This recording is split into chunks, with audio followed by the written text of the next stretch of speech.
ayyuhalladzina he wong akeh amanu kang padha iman sapa alladzina idza qumtum marikalane ngedekaken sira kabeh ila sholati marang salat fasilu mongko padha ngumbawana sira kabeh wujuhakum ing pira-pira rai sira kabeh wa idiyakum lan pira-pira tangane sira kabeh ilal marofik marang pira-pira sikut wamsahulan padha ngusap sira kabeh biru usikum lan pira-pira sirai sira kabeh wa arjulakum lan pira-pira sikile sira kabeh ilal ka'bah marang tondo loro.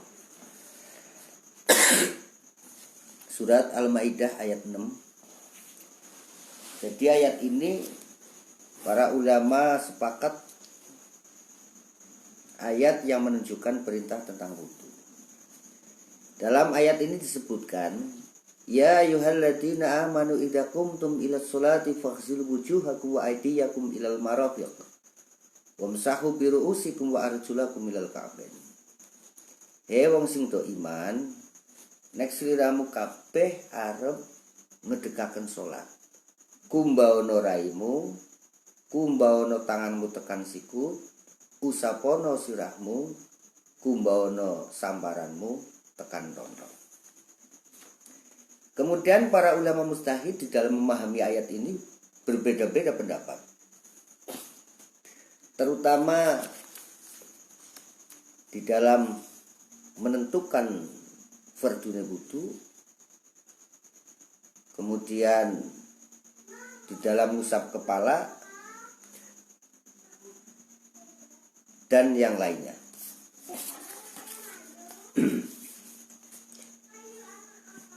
Ulama Hanafiyah berpendapat bahwa furudul wudu'i arba'atun.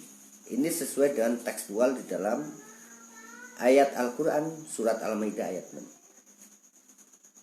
Bahwa fardune wudu menurut pendapat ulama Hanafiyah ada 4. Pertama, ghuslul wajhi, membasuh rai, masuk rai. Yang kedua, ghuslul yadaini ma'al mirfaqain, masuk dua tangan sampai sikut. Yang ketiga, ghuslul rijlaini ma'al ka'baini, masuk mashurub ngil roksi, jadi membasuh ngusap seperempat daripada kepala. Yang keempat adalah ghuslul rijlaini ma'al ka'bain. Jadi kesimpulannya menurut ulama Hanafiyah, madhab Hanafi, bahwa fardune wudu ana papat. Siji munsewu, ini membasuh muka, masuk rai. Sing kaping pindho masuk tangan sampai sikut. Sing kaping telu ngusap seperempat kepala. Dan kemudian batasan seperempat kepala ini batasannya adalah epek-epek. Satu epek-epek ini adalah seperempat. Jadi kalau menurut wudu menurut Hanafiyah, ini ngusap kepala harus seperti ini. Kalau begini tidak sah, karena ini sebagian. Dan niat itu tidak termasuk fardu. Kemudian tartib. Jadi wudu menurut Hanafiyah ini tidak harus tartib.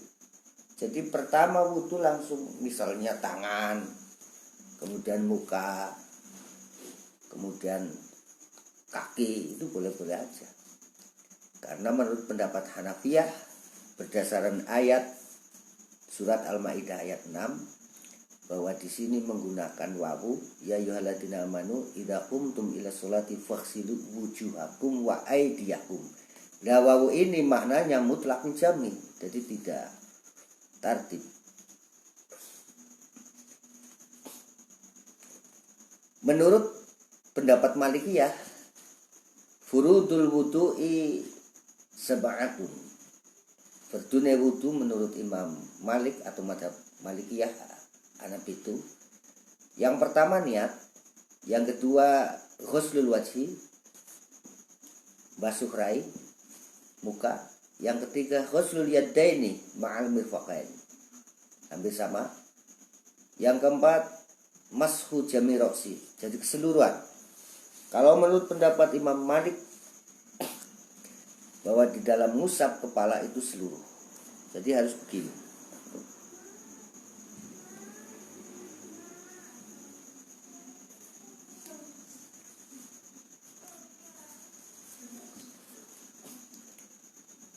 Yang perbedaan menonjol di sini tentang yaitu cara ngusap kepala. Kalau menurut Imam Malik, ngusap kepala itu harus seluruh. Kemudian menurut Imam Abu Hanifah atau madhab Hanafiyah, ini 1/4 kepala. Dan menurut madhab Syafi'iyah, ini ba'du rosi, jadi sebagian, jadi sedikit boleh. Kalau menurut pendapatnya Imam Ahmad bin Hambal, ini seluruhan sama dengan Imam Malik. Yang lebih menonjol lagi di sini perbedaan tentang bersentuhan antara laki-laki dan perempuan. Ini menurut mazhab Hanafiyah, ini sama sekali tidak batal. Jadi ketika